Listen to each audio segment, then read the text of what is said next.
اگر مجلس و عزاداری امام حسین کو رسم بنا دیا جائے تو رسم کا مطلب یہ ہوتا ہے کہ جیسے میں چاہوں ویسے مناؤں، جیسے میں چاہوں ویسے عزاداری کروں. اب اس میں لیمیٹیشنز نہیں ہوتی، پھر وہ کلچر کا حصہ بن جاتا ہے. لیکن اگر عزاداری امام حسین کو مومن عبادت سمجھ کے منائے تو اگر عبادت ہے تو اس کی حدود ہیں، اگر عبادت ہے تو اس کی قیود ہیں، اگر عبادت ہے تو اس کی شرط و شرائط ہیں. لیکن اگر رسم بن جائے تو پھر وہی المیہ جو پاکستان میں نے کوئی 1 مہینہ پہلے دیکھا کہ پھر ہمارا نوح خان بھی ایک طرف نوحہ پڑھتا ہے دوسری طرف گانا بھی پڑھتا ہے. پاکستان کے مشہور گویے محرم کے ایام میں امام حسین کے سلام پڑھتے ہیں کہ نہیں پڑھتے؟ کیونکہ وہ رسم سمجھتے ہیں. عزاداری امام حسین کو عبادت نہیں سمجھتے. اور عجیب سے واقعات، کیونکہ اگر خطا اجتماعی ہے تو اس کا ذکر بھی اجتماع میں ہونا چاہیے. اگر میں کوئی خطا انفرادی کرتا ہوں تو اس کو ٹوکنا بھی انفرادی طور پہ جانا چاہیے. لیکن اگر میری خطا اجتماعی ہے، اگر میں شیعہ قوم کی سیلیبریٹی بن جاتا ہوں، اگر میں اس قوم کا مشہور نوح خان بن جاتا ہوں، تو میرے اوپر قید و قیود لگ جاتے ہیں. کیونکہ اس قوم کا بچہ آپ کو سنتا ہے، اس قوم کا بچہ آپ کو رول ماڈل بناتا ہے. آپ کے نوحے ہمارے گھروں میں چلتے ہیں، آپ کے نوحوں کو ہمارے بچے سنتے ہیں. اور اگر آپ کوئی غلطی کرتے ہیں تو یہ قومی غلطی ہے. اگر آپ کوئی گناہ کرتے ہیں تو یہ قومی گناہ ہے. اور یہ قومی گناہ ہوا، لیکن افسوس سے نہ ممبر بولا، نہ ممبر والے بولے، نہ کسی نے ٹوکا. اور انہی اشخاص کے نوحے پھر پڑھے بھی جا رہے ہیں اور انہی کو دعوتیں بھی دی جا رہی ہیں. اس سے بڑے افسوس کا مقام ہوگا کہ پاکستان کی بدنام زمانہ خاتون جو بدترین گانے گائے اس کو اپنی شادیوں میں بلایا جائے، اور پاکستان کا مشہور نوح خان اس کے سر پر پیسے پھینکے. جس کو میرے بچوں نے بچپن سے سنا، جس کے نوحے ہم نے سنے. یہ کب ہوتا ہے؟ کہ جب ہمارے نوح خان نوحوں کو رسم سمجھیں. اور جب رسم بنتی ہے تو کمرشلزم ہو جاتا ہے. جب رسم بن جاتی ہے تو اس میں کمپٹیشن آتا ہے.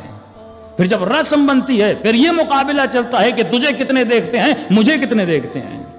لیکن جب عبادت بن جاتی ہے تو انسان کے وجود میں خوف خدا آتا ہے، خوف امام حسین آتا ہے. ذرا 5 منٹ کے لیے بندہ تصور کرے کہ سیدہ زینب کے لیے آیت اللہ مرزا شیرازی فرماتے ہیں اگر خطیب صرف اتنا کہے کہ علی کی بیٹی شرابی کے دربار میں گئی تھی، صرف اتنا کہے، یہ مومن کے رونے کے لیے کافی ہے. اگر یہ جملہ سن کے اسے موت بھی آ جاتی ہے تو وہ جنتی ہے. امام انہی جملوں پہ روئے. اور انہی شراب کی محفلوں میں بیٹھنے والی عورتوں کو ہمارا نوح خان اپنی شادیوں میں بلائیں، ان کے سروں پہ پیسے پھینکے جائیں. ایشو یہ نہیں ہے کیونکہ ان کی تو تربیت نہیں ہے، ان کی تو تہذیب نہیں ہے، کیونکہ ہم نے مجلسوں کو مرثیے، سلام اور نوحے اور ماتم تک محدود کر دیا. اصل جو مخ اور اصل جو مغز مجلس تھی وہ یہی تھی کہ قوم کی تربیت ہو، اس کو ہم نے سائڈ پہ کر دیا. تو جب یہ چیزیں ان کی تو تربیت نہیں ہے.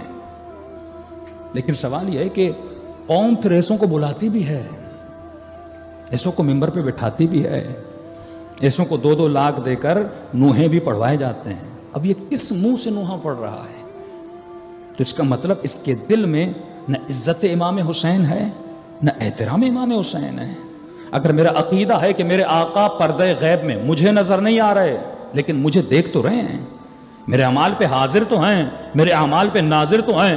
جس انسان کا پھر عقیدہ اگر کمزور ہو تو یہ چیزیں جنم لیتی ہیں، وہ قومیں تباہ و برباد ہو جاتی ہیں. آذربائیجان چلے جائیے، پورا آذربائیجان شیعہ ہے، لیکن سارے سیکولر ہو چکے ہیں. حکومت سیکولرزم کی حکومت ہے، مسلم، شیعہ، علی کے ماننے والے. لیکن ان میں جرت نہیں ہے امام حسین کے لیے قیام کریں، ان میں جرت نہیں ہے کہ فسق و فجور کے لیے قیام کریں. سب سے بڑی فحاشت کا اڈا اس وقت آذربائیجان بن چکا ہے. لوگ عیاشیاں کرنے وہاں جاتے ہیں، شیعہ کنٹری میں جاتے ہیں. یہ کب ہوتا ہے؟ جب قومیں مردہ ہو جاتی ہیں.